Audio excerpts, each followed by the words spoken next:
Well, once again, good evening, everyone. I do welcome you. I, Amit, welcome you on this webinar on how to prepare the basics for UPSC with current affairs review. In fact, on behalf of current affairs review, I'm welcoming you all. Okay. We are going to divide our discussion into two parts. This topic that we have taken up here, I must admit, this topic is really broad.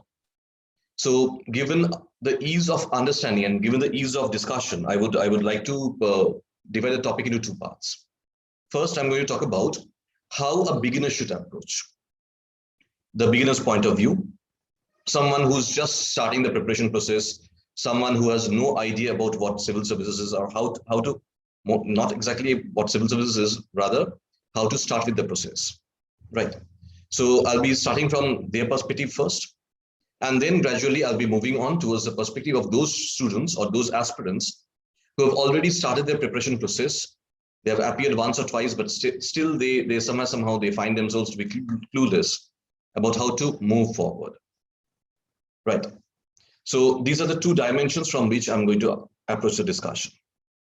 Okay. Now, I'll obviously take up the point of view of the beginners first. I hope the way we went forward and the way we got the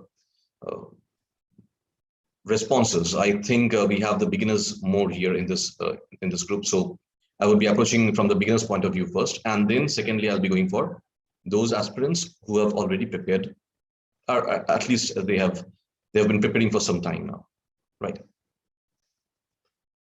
Now, for those who have some experience, believe me, even right now when I'm going forward with the beginner's perspective, you are going to know a lot of new things here. So genuinely, I would request you to have some patience, right? A lot of things we are going to discuss, a lot of things we are going to do here, which would be completely new to you. Okay. Now, as for the beginners, see, normally what happens is we suffer from a confusion about from where to start.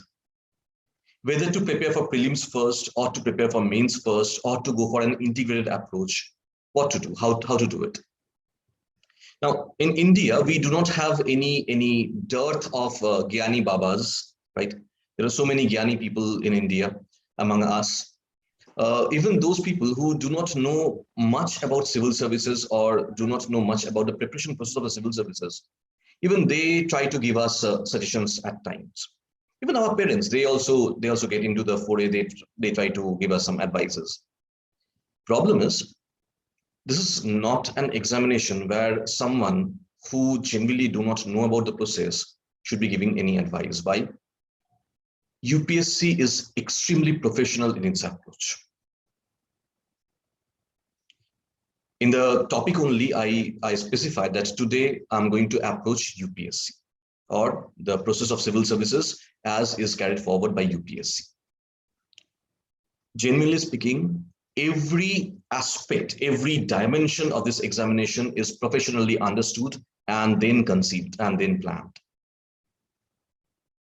Result, a novice should not be giving any advice here, or at least if we are doing something here, we should know before doing anything. Okay. The normal understanding is that since prelims is the first examination that we are going to approach, so we should prepare for prelims first. On completion of prelims, we should prepare for mains, and then gradually for interview, as people they call it, interview. Right? No, it's a big no. This is something which should never ever be done. In fact, nothing more blunders can happen than this approach. See, prelims may be the first examination, but there is an organic link between each and every section of this examination, each and every level of this examination.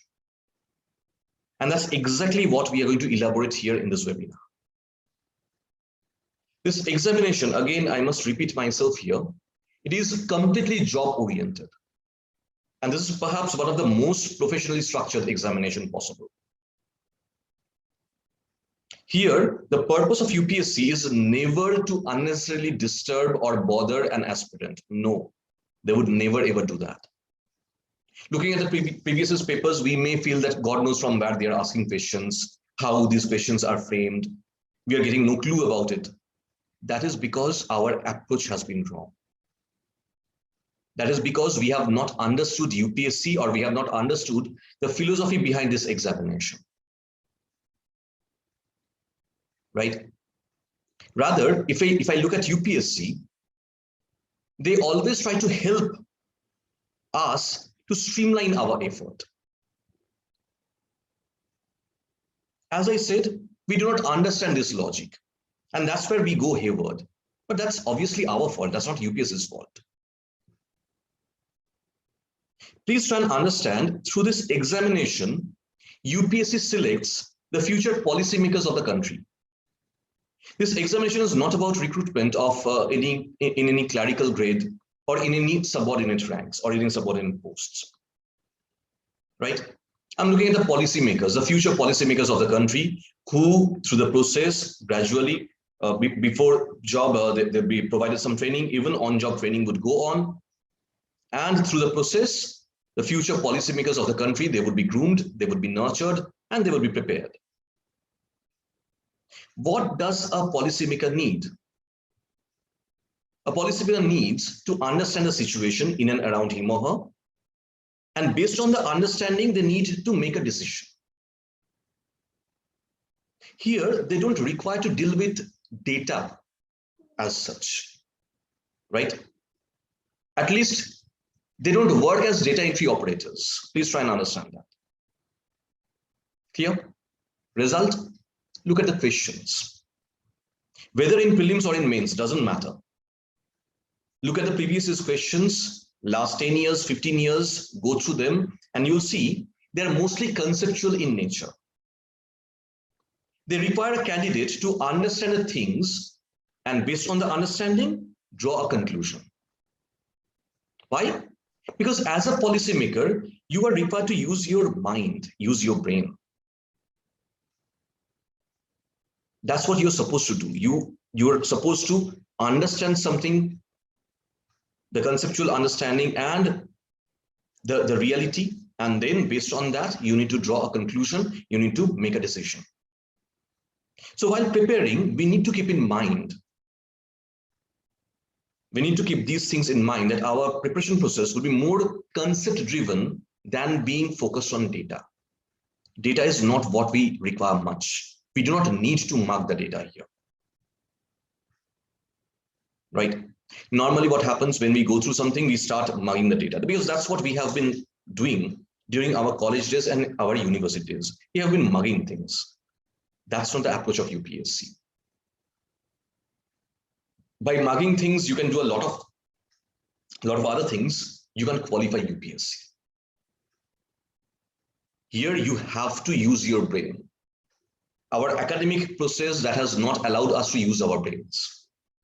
Our academic process that has made us to mug things, to become robotic, to mug things, go to the examination center, whatever we mug, we just put it down on the answer sheet.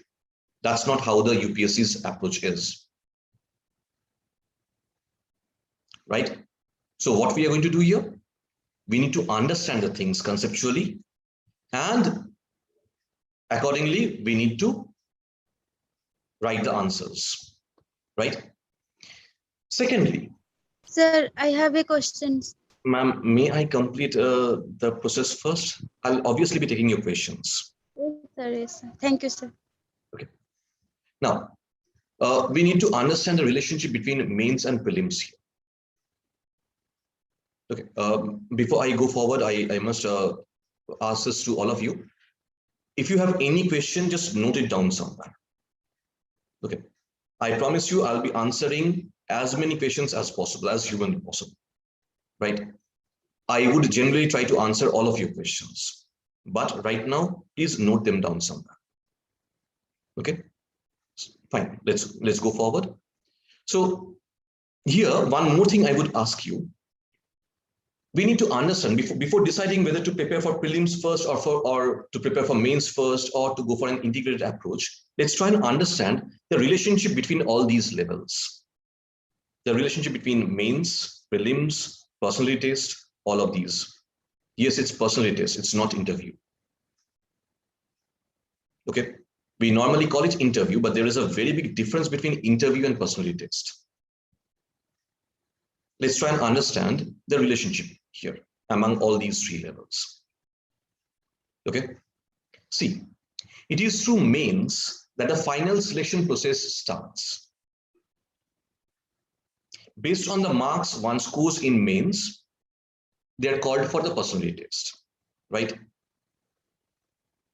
Now, what happens? We should keep in mind that not only based on the marks of mains one is called for in the personality test, but also while preparing the final merit list, the marks of mains is also included. It is also taken into consideration. The marks you obtain in your personality test, that is added with the marks of your mains, and then the final merit list is prepared. So the marks you obtain in mains, it's going to be very significant. This is actually going to decide whether you are going to be in the merit list or not. Clear?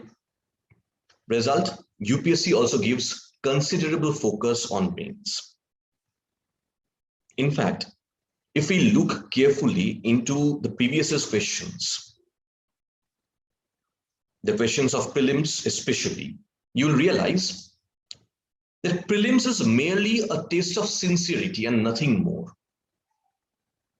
I would repeat this again and again. Prelims is nothing but the test of your sincerity level. How much sincere you are towards your preparation process, that is what is tested in prelims.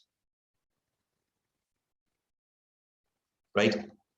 If you're sincere enough, if you have been focusing properly on the topics, on the subjects given in the syllabus, yes, you will qualify in prelims.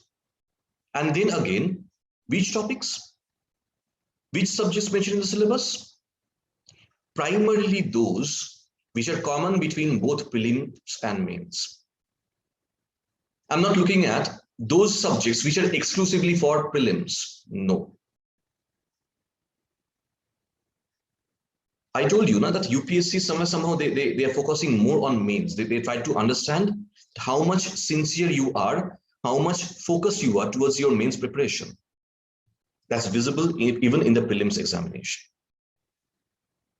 Look at the areas in prelims from where most of the questions are asked.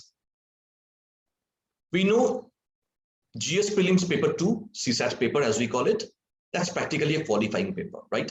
I'm ignoring that paper right now. I'm focusing more on the paper of GS prelims paper 1, general studies paper as we call it. Out of the 100 questions that UPSC prepares, UPSC gives us, at least 90 questions, they would be from those topics, those areas which are common both in prelims and in mains. How come? Look at the topics here. Polity, right? Geography. By history, I mean modern Indian history and India's freedom movement. I'm looking at art and culture. I'm looking at environment. I'm looking at science and tech. I'm looking at topics like international institutions, these kind of areas which are their economy, areas which are there both in prelims and in mains. Clear? So obviously, what do I realize is that UPSC is not trying to unnecessarily disturb me. They're just trying to understand how much focused I am about my preparation process, how much focused I am about mains. Right? If you're genuinely focused towards mains, at least 90 questions out of the 100 questions will be there for you, for your taking. And that's enough. That's more than enough, believe me. Right? So that is the relationship between prelims and mains. That even in prelims, I'm going to look at those topics most, or I'm going to have questions from those topics most, which are common both in prelims and in mains. While talking about the topics, I talked about International institutions. This is not mentioned in prelim syllabus. No. But in prelims, in the name of current affairs, this particular area can be approached. Look at the term UPSC uses to describe current affairs. They are not talking about, they don't call it current affairs. What do they say? They say events of national and international importance. Anything which is nationally and internationally important, they can raise questions from there. Right? So from here only we can understand that yes, even in prelims, UPSC is focusing on those topics which are again common both in the prelim syllabus and in the main syllabus. So I can very comfortably restrict myself in that area. Clear? Similarly, now given this nature of the relationship, I can at ease carry forward with my preparation process. This actually makes my preparation process easier if I realize so. Okay. Now, what do we need to do here? Result, we should not segregate the preparation process between mains and prelims. Please don't do that. Rather, we need to take an integrated approach. We need to include the syllabus of both prelims and mains together, and then in an integrated way, we should approach it. In fact, this is more so because of two other reasons. Which are these? Number one, this is time saving, this approach, integrated approach. Additionally, in this process, the interlinkage between various topics can also be properly understood, can be properly covered. What am I talking about here? Let's see. Say, for example, the topics that we have in our syllabus. I'm talking about some of the topics: ancient history, medieval history, modern India, India's freedom movement, art and culture, Indian society, polity and governance, social justice, international relations, Indian economy, internal security. See how I'm going to arrange them. According to me, a candidate should start either with Indian history or geography or Indian economy. These are the base subjects. In case of history, one should obviously start with ancient history, then move to medieval, then move to modern, including India's freedom movement. Why? This will help them understand the chronology of the development in Indian history. They would gradually start understanding how things processed, how things progressed. Okay? While going through these, a candidate naturally realizes the interconnectivity between the various dimensions of history, and then they should take up art and culture. Result, what will happen? The developments of art and culture will also become easier for a candidate to understand, to comprehend. But this does not end here only. While studying modern Indian history, while studying India's freedom movement, we go through the philosophy of the India's freedom movement, which also helps us to understand Indian constitution as well. So now, after completing history, one should go for polity. Because even in polity, see, the first topic that we talk about is the making of India's constitution, the history of constitution making in India. And in that history of constitution making in India, we talk about the philosophy of Indian constitution, which is completely rooted in India's freedom movement. So if I don't study India's freedom movement properly, if I don't study the philosophies of Gandhi, the way Gandhi, Mr. Patel, Mr. Nehru, they looked at things, B.R. Ambedkar, they conceived things, I would not be properly able to understand number of philosophies behind the Constitution of India. Then again, please do note this, we study polity, not political science. What is polity? By polity, we mean the structure of the political system of a country. This is not the political process. This is the structure of the political system of a country. Normally, the structure of the political system of a country is laid down in the constitution of the country. Clear? So that's why in the name of polity, we primarily focus on India's constitution. Okay. Now, once done with history, polity, then one should go for post-independence consolidation. See, in your mains, GS mains paper 1, there is a topic mentioned there. If you have the syllabus with you, or whenever, we'll make this video available for you as well, right? We'll share the video as well on our YouTube channel. And obviously we'll be circulating the link of the video as well once we upload the video. Take up the syllabus, go through the syllabus, both of prelims and of mains. In the main syllabus, especially in GS mains paper 1, you'll find a topic called post-independence consolidation. Nothing but history of India after 1947. To understand this, I need a basic understanding of Indian polity. See, if I'm talking about Mandal Commission, if I'm talking about the Indra Shanike's verdict, if I'm talking about judges consortium or the collegium system of appointment of the judges, I need to understand what happened, how things proceeded. If I'm talking about imposition of emergency, I have to understand what happened there. Clear? So that to understand those interlinkages in post-independence consolidation, I need to have a basic understanding of Indian history and Indian polity. Then only I'll be able to understand those aspects. Okay.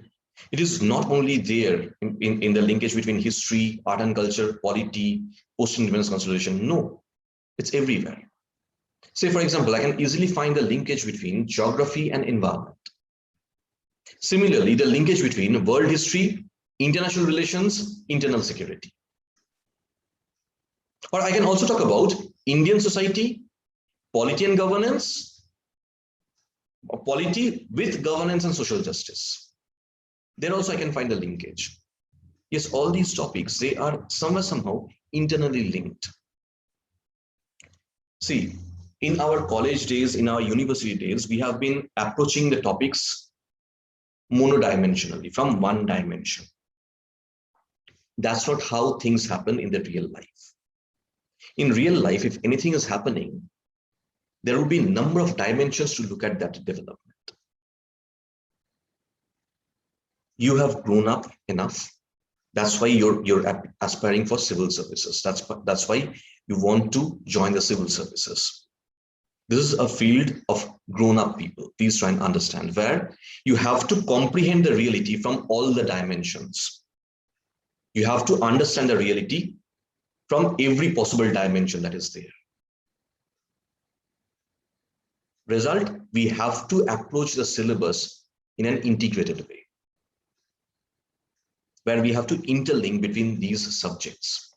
Say, I can talk about international relations without a proper understanding of world history, without a proper understanding of First World War, Second World War, and then how the Second World War led to the rise of, or in between the First World War and Second World War, how the rise of Bolshevik Revolution shaped the world politics, I would not be able to understand the subsequent development in international relations called Cold War. Right?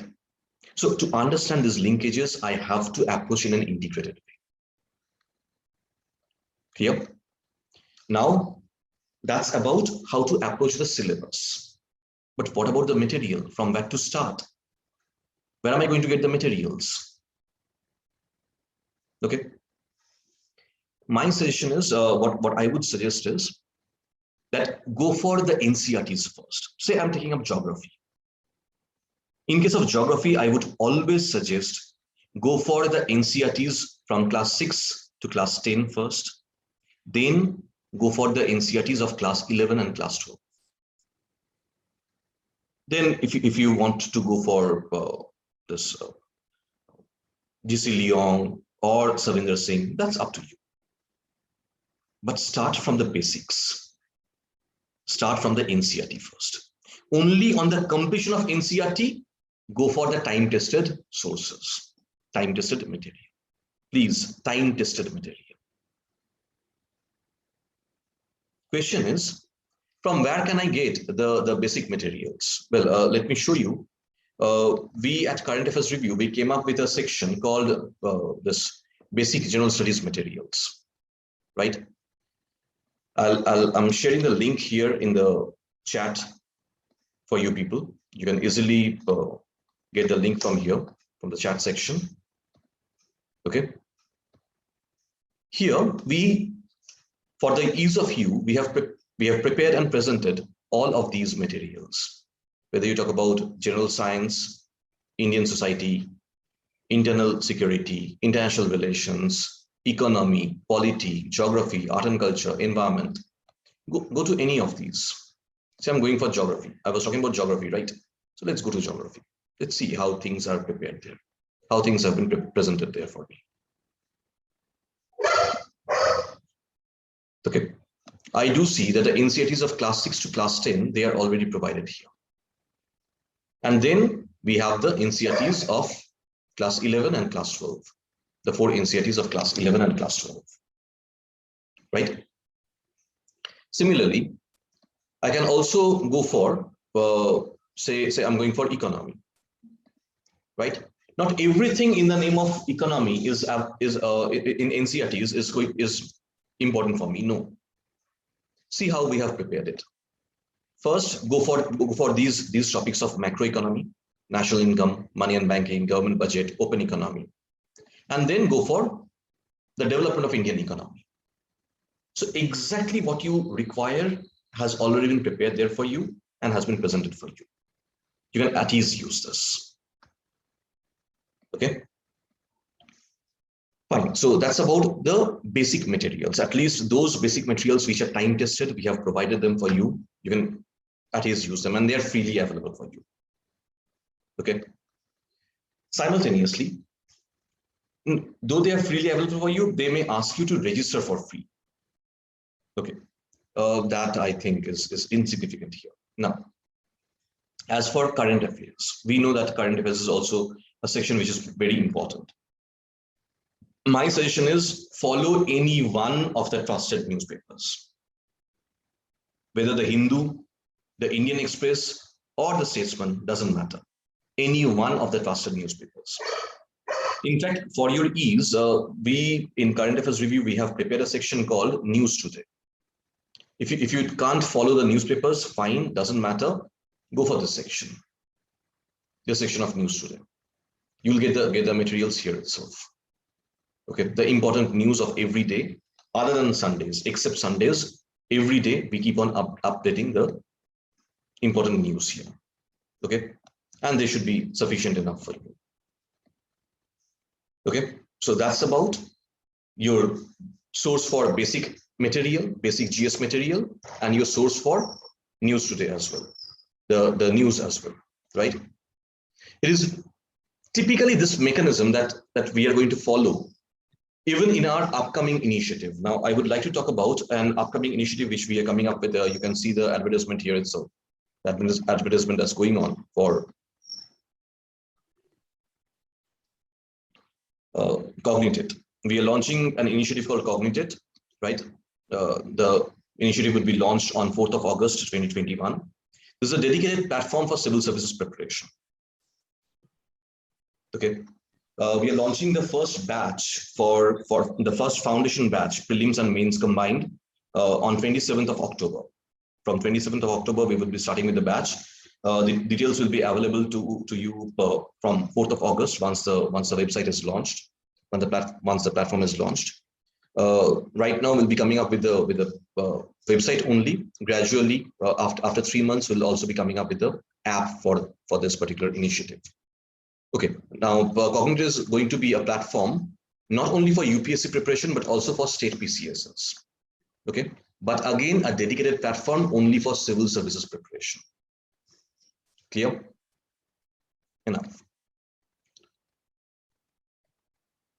So that's how we can approach, or we should be approaching. Clear? Now, for those who are already engaged in the process of preparation, for them, the first and foremost thing that I'll suggest you is, please identify your strengths and weaknesses. Say, I have my strength in polity and governance. I have my strength area in terms of international relations, geography, environment. These are my area. These are my core areas where I'm good at. My suggestion is go for the strength area first. Go for those areas where you are genuinely good. Please forget that they're the areas where you have your core strength. Please start from the basics. Start from the basics, complete them first. Then take up those areas where you have problem, where you are weak. Why? Quite often and not a mistake that we do, in terms of strengthening our weak points, we ignore our strength. And in the process, we lose grip over our strength area as well, over our core area as well. Please do not do that. So first, go for your core area, revise your strength, revise that area, and then go for the weak areas. In case of the weak areas, please do not go for any shortcut. For both those who are starting the preparation process and those who are already here in the preparation process, let me warn you again and again, there is no shortcut in UPSC preparation. There's no shortcut in this process. Please get serious. Clear? So those areas where you have your weakness, start from the scratches. Take up the NCERTs first. Once completing the NCERTs, then go for the trusted materials. And for both the groups, please, your material should not be bulky. Choose a few books, a few quality materials, go through them again and again. It's always better to go through one book for 10 times than to go through 10 books for one time. Please do not do that. Normally what we do, we start collecting materials. Those who are already in the preparation process, they know that they can justify, they can conquer with this, that yes, what we do is we keep on collecting materials. Don't do that. Keep the material lean, revise it again and again. Clear? That's the normal process. That's how we should be proceeding. Fine. Now, if you have any question, do come up with the questions, please. In fact, Babita Pradhan, you had a question at that point of time where I asked you to have some to ask me later on. Yes. Yes, ma'am. Sir, when we starting our preparation, sir, should we read the Hindu newspaper from starting? No, ma'am. No. Please.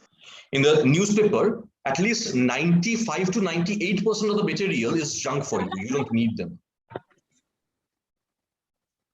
If you start going through the newspaper through every particular topic, what will happen is your newspaper will cover around 12 to 14 hours. Yes, sir. Please don't do that.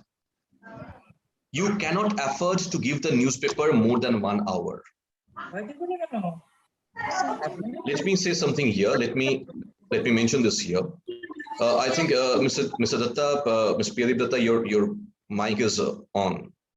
Anyway, now what I would suggest is do what is humanly possible. Quite often than not, we do go through various interviews of the toppers. But the toppers, they tell us that they have been studying for 14 hours, for 16 hours a day.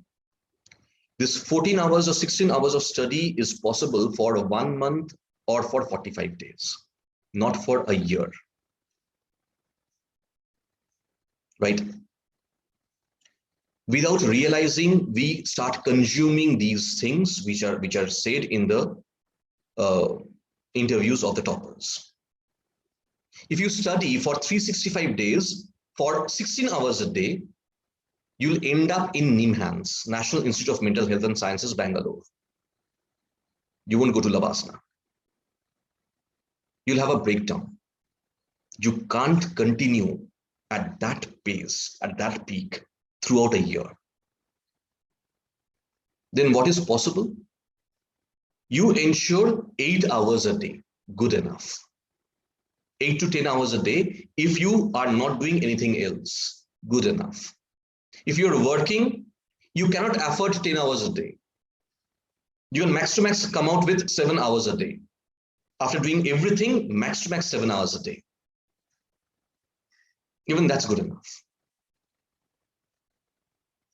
Now we need to prepare a schedule in a sense where we do cover all the necessary areas. Say a person who's working, ensure you give 1 hour or 1.5 hours to your newspaper. Gone. Now you have something around 5.5 hours. Give 3 hours to GS, 2.5 hours to your optional.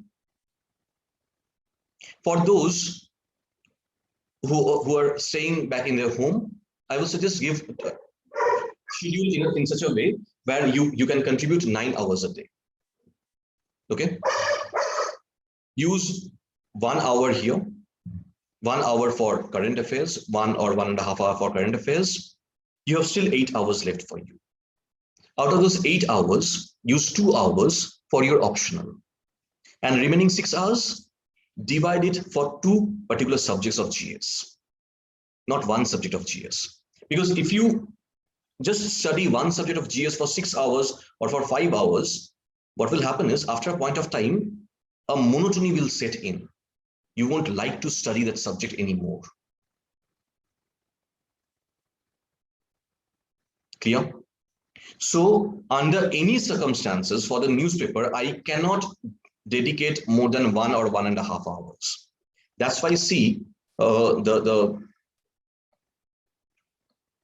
this platform, when I was showing it here, see how many news I've chosen out here, how many news we have chosen out here. This is for 24th of July, for yesterday. I told you on Sundays we don't provide news or we don't provide anything here. See how many news items I have given here. 1, 2, 3, 4, 5, 6. That's it. Clear? 6 news at best, and that too. Here we have covered 2 newspapers. One from the Hindu. This one is from the Hindu.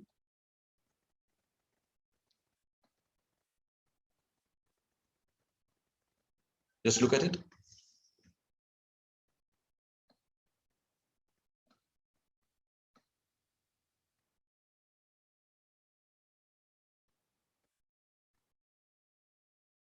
See, this is from the Hindu, right? On the other hand, I'm going for this last news here, political asylum. This would be from the Statesman.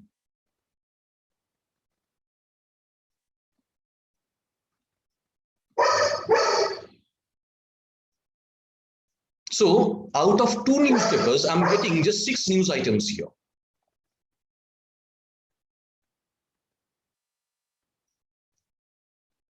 Right? That's the amount of time I'm going to invest. That's it, not more than that. So no, you don't need everything. Clear? I hope I'm clear here, Babita.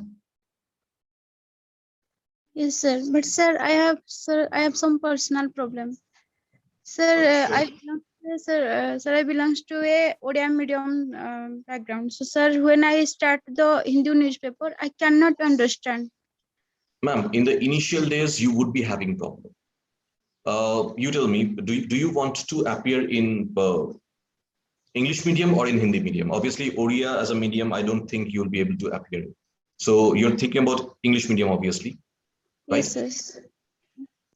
This problem can be dealt with.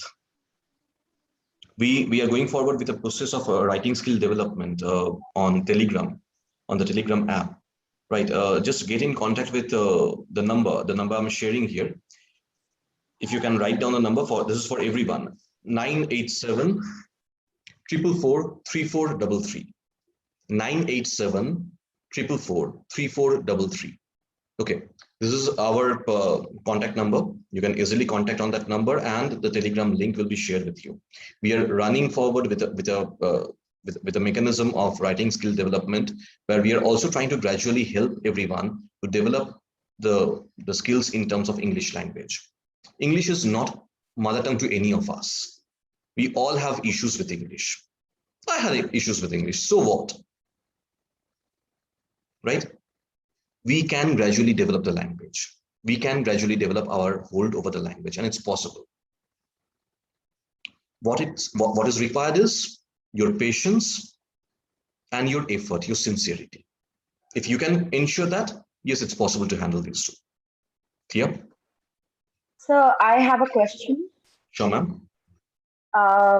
So my question is, are there any particular like specific topics from any newspaper that we are supposed to deal with? Like, can you give us a hint that which particular things are we supposed to deal with? Say any issue in respect to any issue which is affecting the political system or the political structure of the country, or any issue which is affecting the society in the long run.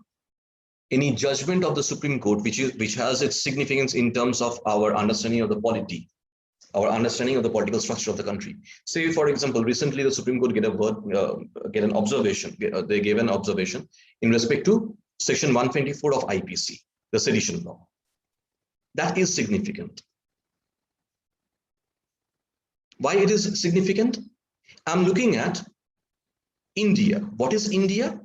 A democratic republic, right? Sedition law, as we understand this was framed by the Britishers. The Section 124 of IPC, this was framed in 1861 by the British colonial masters. The British colonial masters believed in keeping us under their boot. That's what they felt right. The sovereign of the country, the owner of the country, was the British Crown. So you speak anything against the Crown, you speak anything against the government, and that used to become Rajdroh, which was a very big thing. Problem is, in independent India, who is the Raja? Is it the government? No. Your constitution, the very first verse of your constitution, it says, we the people of India solemnly resolve to give ourselves this constitution. The Raja, the sovereign of the country, is the common people. Your government is your servant. Your government, the executive, the legislature, the judiciary, they are your trustees. They are there to secure your interest of the common people. The common people is the Raja. So how can the common people be held on Rajdroh? Right? This observation, this is affecting the whole structure of our constitution. Now do you realize? Similarly, the Supreme Court they may come up with a verdict in terms of say the permanent commissioning of women in armed forces. Yes, in the long run, in terms of women's empowerment in the society, that is going to be significant. So I need to look at it. Similarly, say India, along with Japan, they came up with a unique initiative in terms of engagement with Africa. Yes, that's going to matter. Say Afghanistan, we know how Taliban is coming up, right? This is going to affect India's interest not only in Afghanistan, but also in Central Asia, because Afghanistan was our gateway towards Central Asia. Right? So the current affairs that matter in the long run are the most important ones. Okay. Absolutely. The interest here is of India. Because history is made every day. So absolutely. Like that. Absolutely. Okay. Absolutely. Okay. Got it. Thank you so much, sir. Thank you so much. Welcome. Anyone? Any other question?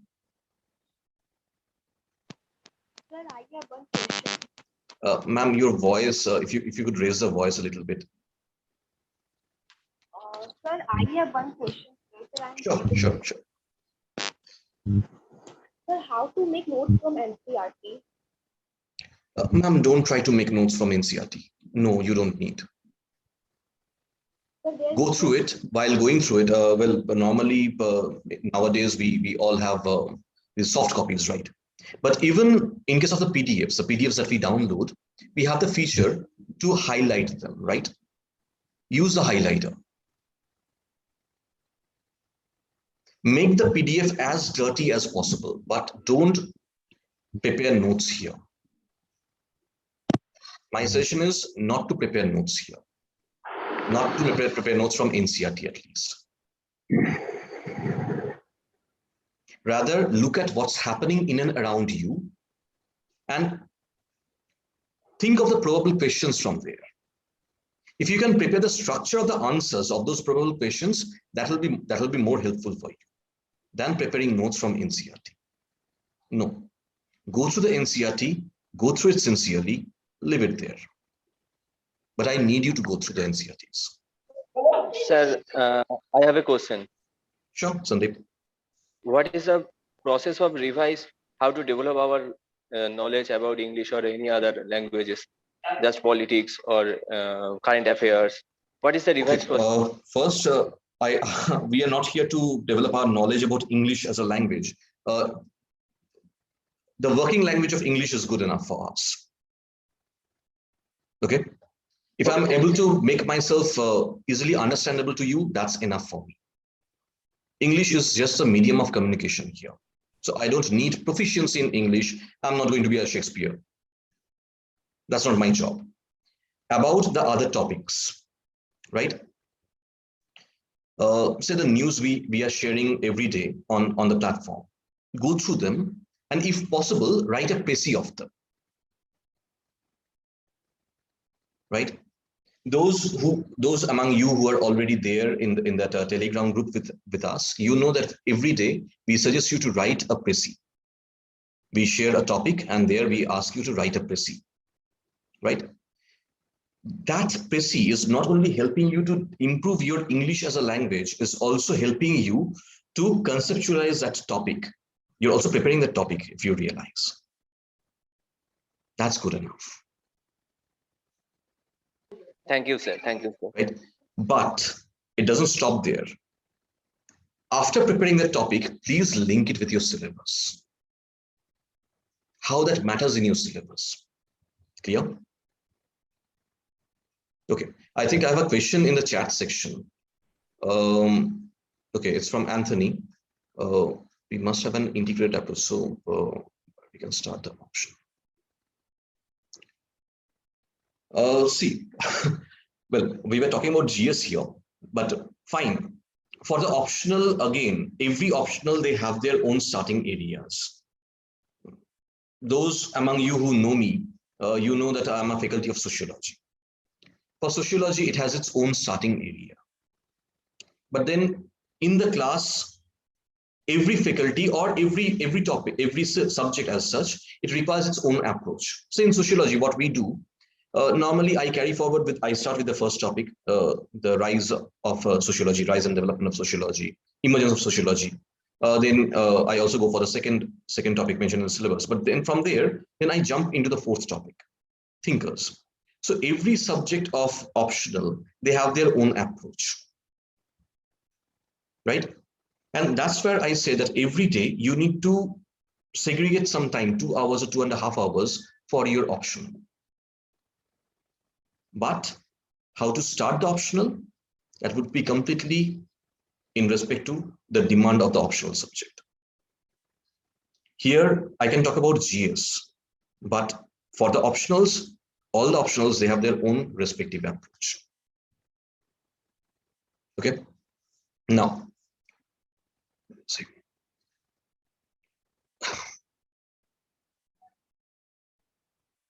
See, what happens is, when you put yourself in too much of stress, this thing happens. That's why I said, do what is humanly possible. We need to do a few things here. Please do not study. If you're only engaged in the preparation process, do not give yourself, do not make a schedule which is unachievable. Don't do that. Do something which is humanly achievable. Prepare such a schedule. And once you do that, please do reward yourself. We have some form of breed or the other. Some of us who like to watch movies, some of us who like to eat. For me, food has always been a very big motivation, right? My suggestion would be that once you achieve, say for this week, I have set this particular target. Once I achieve the target for the week, at the end of the week, I'll give myself a reward in terms of that particular food which I decided. Maybe I'll prepare the food and I'll have it, right? So give some rewards to yourself. Learn to give rewards. We are greedy people. Let's be very honest. We human beings, ultimately, we are animals. Why to deny that, right? But that way we can motivate ourselves. We need to keep the motivation level high. And then again, don't set targets which are unachievable. Please do not do that. Clear, Anthony? Anything else? Anyone?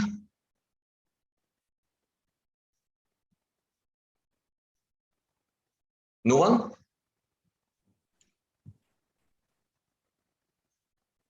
Anthony, I think I'm not getting your sound.